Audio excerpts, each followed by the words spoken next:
You ask Tiger to solve. This deals with linear equations with one unknown. The final result is x equals 3/8. Let's solve it step by step.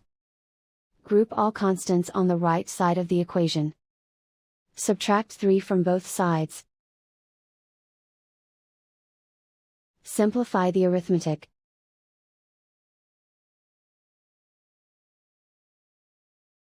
Isolate the x. Divide both sides by -8. Cancel out the negatives. Simplify the fraction. Cancel out the negatives. And so the final result is x equals 3/8.